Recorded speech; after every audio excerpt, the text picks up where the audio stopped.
উলামাদেরকে নিয়ে একটি দ্বীনী মজলিসে বসার তৌফিক এনায়েত করেছেন। আমরা শুকরিয়াতান বলি আলহামদুলিল্লাহ। এখানে আমরা শুনেছি অনেক ইঞ্জিনিয়ার এসেছেন, অনেক অ্যাডভোকেট এসেছেন, অনেক স্কুল শিক্ষক এসেছেন, বিভিন্ন পেশার লোকজন এসেছেন, কিন্তু আমাদের সবার পরিচয়, আমাদের রুট কিন্তু মাদ্রাসা। আমরা মাদ্রাসায় পড়েছি, আল্লাহ তাআলা তৌফিক দিয়েছে, এটা আমাদের গর্বের বিষয়। আমরা গর্ববোধ করি যে আল্লাহ তাবারক তাআলা আমাদেরকে দ্বীনী মজলিসে, মাহফিলে, তারবিয়াতে থাকার সুযোগ করে দিয়েছেন। আমরা শুকরিয়াতান বলি আলহামদুলিল্লাহ।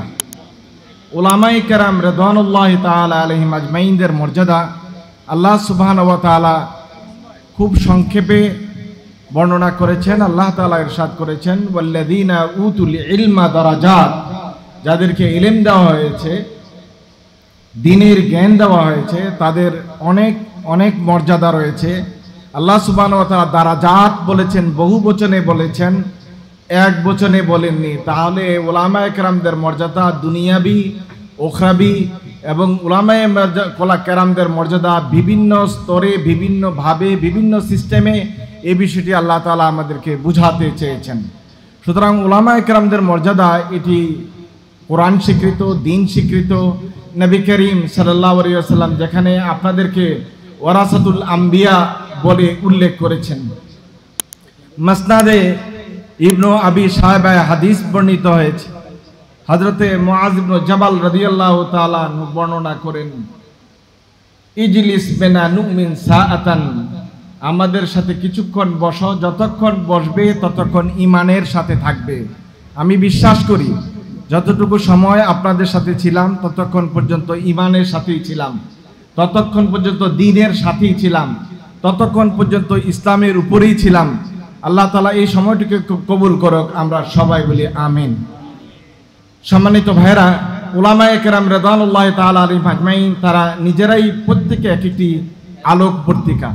তাদের জীবন, তাদের দর্শন, তাদের চেতনা, তাদের ফিকির সবগুলি উম্মার কল্যাণের জন্য।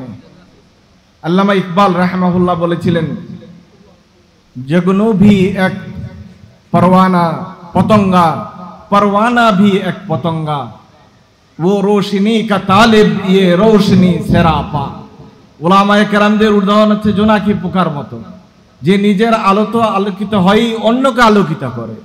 আর বাকি পোকাদের কাজ হলো ওদের আলো নাই, ওরা আলোতে ঝাঁপ দিয়ে মৃত্যুবরণ করে। উলামায়ে কেরাম রিদওয়ানুল্লাহি তাআলা আলাইহিম আজমাইনকে আল্লাহ সুবহানাহু ওয়া তাআলা এই মর্যাদা দিয়েছেন। আজকে হয়তো এই মাদ্রাসার প্রাক্তন অনেক টিচারই নেই, ইন্তেকাল করেছেন যা শুনলাম। অনেক ছাত্ররা শহীদ হয়ে গেছে শুনলাম।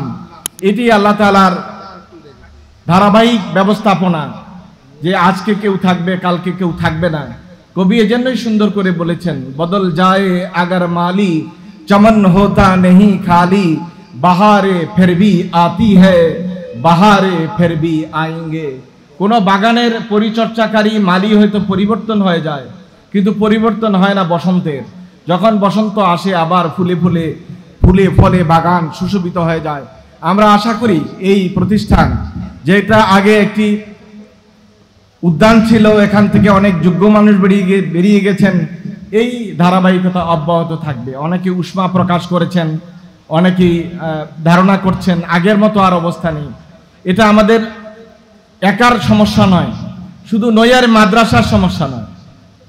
আমি আলহামদুলিল্লাহ 4টা ডিস্ট্রিক্টে চাকরি করেছি, 4টি কামেল মাদ্রাসায় গুরুত্বপূর্ণ দায়িত্বে আমি ছিলাম। আমার রুট লেভেলের অভিজ্ঞতা আছে।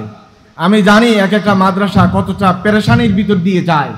আমি জানি এখানে সাধারণ মানুষ, এলাকার মানুষ, গভর্নিং বডির লোকজন, অভিভাবক কি পরিমাণ প্রচণ্ড চাপ সৃষ্টি করে।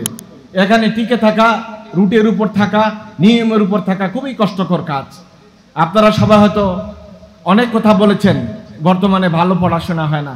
আপনাদের কাছে আমার অনুরোধ থাকবে, আমরা যেন এই ভালো পড়াশোনার জন্য আমাদের সংশ্লিষ্ট শিক্ষকদেরকে সহযোগিতা করি।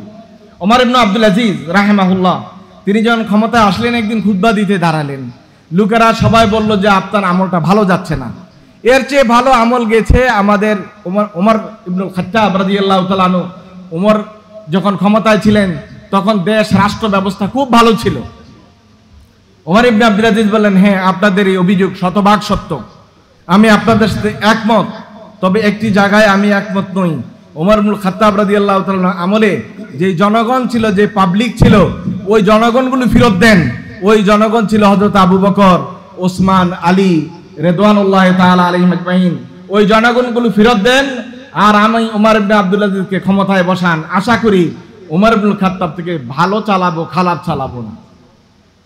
যে বিষয়টি আপনাদের দৃষ্টি আকর্ষণ করতে চেয়েছি, আগের মতো তালেবে এলেম নাই। এখানে তলবে এলেমের জন্য কেউ আসে না, সার্টিফিকেট নিতে আসে। এখানে কেউ পড়তে আসে না, এখানে আসে শুধুমাত্র হাজিরা দিতে। এখন আমরা যদি একতরফা ভাবে আমাদের শিক্ষক মহোদয়দেরকে, পরিচালকদেরকে দোষারোপ করি, এটি বোধহয় কাঙ্ক্ষিত নয়। আপনি কি একটা ছাত্রকে এখন ধমক দিতে পারেন? একটা ছাত্রকে ব্যত্রাঘাত করতে পারেন? একজনকে একটু কটু কথা বলতে পারেন? কার স্বার্থে বলবেন? আপনার স্বার্থেই। এজন্য আমি সবসময় আমার ছাত্রদেরকে বলি, এখন যখন তোমাদেরকে কথা বলি, তোমাদের কাছে খুব খারাপ লাগে। আজকে যেই বক্তৃতার মঞ্চে আমি বক্তৃতা করেছি, সবচেয়ে নিকৃষ্ট লোকটি, খারাপ লোকটি আমি ছাত্রদের কাছে, কারণ আমি ছাত্রদের পক্ষে কথা বলতে পারি নাই। কিন্তু একটা সময় আসবে যখন ওই ছাত্রগুলি শুধু আমাকেই খুঁজবে যে সত্য কথাটি নির্ভীকভাবে বলতে পেরেছিল। কারণ তখন সে বুঝতে পারবে যখন আর তার এটা কোনো কাজে লাগবে না।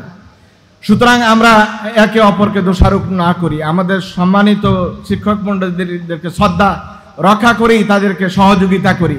আমি আমার বাচ্চাকে জ্ঞান আহরণের জন্য যতটুকু ব্যতিব্যস্ত করা দরকার, এটা কিন্তু আমি করতে পারি নাই। আপনি কি মনে করেন শুধু একজন শিক্ষকের কাছে 6 ঘন্টা একটা ছাত্র থাকলেই ভালো মানুষ হয়ে যাবে? আপনার কোনো দায়ভার নাই, অভিভাবক হিসাবে আপনার কোনো কাজ নাই। আপনি কি সময় দিয়েছেন আপনার ছেলেকে? শুধুমাত্র প্রতিষ্ঠানে আসলো আর গেল, আর দায়ভারটা দিয়ে দিলেন টিচারের উপরে। 4 ঘন্টা থাকে টিচারের কাছে, 6 ঘন্টা থাকে টিচারের কাছে, বাকি 20 ঘন্টাই তো আপনার বাসায় 24 ঘন্টা 20 ঘন্টাই থাকে। সুতরাং যারা অভিভাবক এসেছেন, আমরা সবাই অভিভাবক, সবাই আমরা ছাত্রের গার্ডিয়ান। আমাদের এই বিষয়গুলো খেয়াল রাখা উচিত। আমি এখানে আরও একবার এসেছি, 2005 সালে এসেছিলাম, তখন একটি সাংগঠনিক কাজে। আমাদের শ্রদ্ধেয় অধ্যক্ষ মহোদয় রুহুল আমিন সাহেব, তখন উনি এখানে অধ্যক্ষ ছিলেন। আজকে সহ 2 বার আসলাম, আমার ভালো লেগেছে। আমি অত্যন্ত খুশি হয়েছি যে আপনারা আমাকে স্মরণ করেছেন, আমি সময় দিতে পেরেছি। আল্লাহ সুবহানাহু ওয়া তাআলা আপনাদের ব্যাপারে একটা মেসেজ দিয়েছেন, ওয়ালাকিন কুনু রাব্বানিনা বিমা তুআল্লিমুনাল কিতাবা ওয়া মা কুনতুম তাদরুসুন। আল্লাহ সুবহানাহু ওয়া তাআলা আপনাকে আমাকে কিন্তু উলামায়ে রাব্বানি হতে বলেছেন, উলামায়ে হাক্কানি হতে বলে নাই, উলামায়ে রাব্বানি হতে বলেছেন। এখনকার দেখবেন সব গ্রুপের লোকেরা যে যেই দল করে, সবাই নিজেকে হক্কানি দাবি করে, যে আমি আমার এই গ্রুপের লোক, আমি এই পীরের মুরিদ, আমি আমাদের গ্রুপের মধ্যে সব হক্কানি উলামায়ে কেরাম। কিন্তু একজনও এটা বলে না আমরা সবাই রব্বানি উলামায়ে কেরাম। কিন্তু আল্লাহ সুবহানাহু ওয়া তাআলা বলছেন, ওয়ালাকিন কুনু রাব্বানিন, তোমরা রাব্বানি হয়ে যাও, আল্লাহওয়ালা হয়ে যাও। আল্লাহওয়ালা আলেম হতে বলেছেন, এটা তাফসীর উলামায়ে কেরাম করেছেন। আব্দুল্লাহ ইবনে মাসউদ বলছেন হুকামা উলামা। ইবনে আব্বাস রাদিয়াল্লাহু তাআলা বলছেন আল ফাকিহ, যিনি দ্বীনের গভীর জ্ঞান রাখেন, তিনি হচ্ছেন উলামায়ে রাব্বানি। চমৎকার তাফসীর করেছেন ইমাম ইবনে জারীর তাবারি রাহিমাহুল্লাহ তাফসীরে তাবারিতে। তিনি বলছেন উলামায়ে কেরাম হলো, উলামায়ে রাব্বানি হলো ওই সমস্ত উলামায়ে কেরাম যারা যুগ সচেতন, রাজনীতি সচেতন, বাস্তবতা সচেতন, মানুষের ভবিষ্যৎ সম্পর্কে যারা ভাবেন, ফিকির করেন, চিন্তা করেন, আল্লাহ তাআলার নৈকট্য লাভের জন্য ইত্তেবায়ে কোরআন এবং সুন্নাহকে প্রাধান্য দেন, তারা হলেন উলামায়ে রাব্বানি। শুধুমাত্র উলামায়ে হাক্কানি বলে পার পাওয়ার কোনো সুযোগ নাই। আপনি মানুষের জন্য ভাবেন না, দেশ রাষ্ট্র সম্পর্কে আপনার কোনো চিন্তা নাই, চেতনা নাই, দিন কায়েমের ব্যাপারে আপনার কোনো পরিশ্রম নাই, কোনো ফিকির নাই, কোনো চিন্তা নাই, আপনি উলামায়ে রাব্বানি হওয়ার কোনো সুযোগ নাই।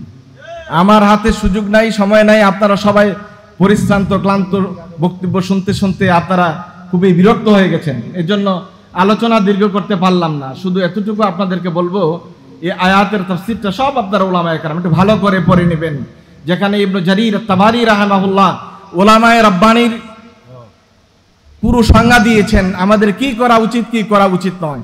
কতটুকু সার্টিফিকেট অর্জন করে মসজিদে ইমামতি করার নাম উলামায়ে রাব্বানি নয়। কোন জায়গায় আপনি মুহাদ্দিস, মুফাসসির, ফকিহ, আপনি প্রিন্সিপাল, এটার নাম উলামায়ে রাব্বানি নয়।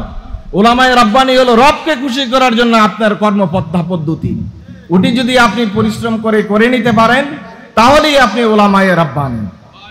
আল্লাহ সুবহানাহু ওয়া তাআলা আমাদের সবাইকে আজকের এই মাহফিল থেকে, মজলিস থেকে আল্লাহ তাআলার প্রিয় বান্দা হওয়ার, আলেমে দ্বীন হওয়ার, উলামায়ে রাব্বানী হিসেবে আল্লাহ তাআলার দরবারে কবুল হওয়ার তৌফিক দান করুক, আমিন। ওয়া আখিরু দাওয়ানা আলহামদুলিল্লাহি রাব্বিল আলামিন। আমা তৌফিক ইল্লা বিল্লাহ। আসসালামু আলাইকুম ওয়া রাহমাতুল্লাহি ওয়া বারাকাতুহু। ধন্যবাদ আজকের প্রধান অতিথি ডক্টর হিফজুর রহমান হুজুরকে। অত্যন্ত গুরুত্বপূর্ণ মেসেজ আমাদেরকে দিয়েছে। আমাদের জীবনে এই মেসেজটুকু লালন করে আমরা জীবন গঠন করার চেষ্টা করব।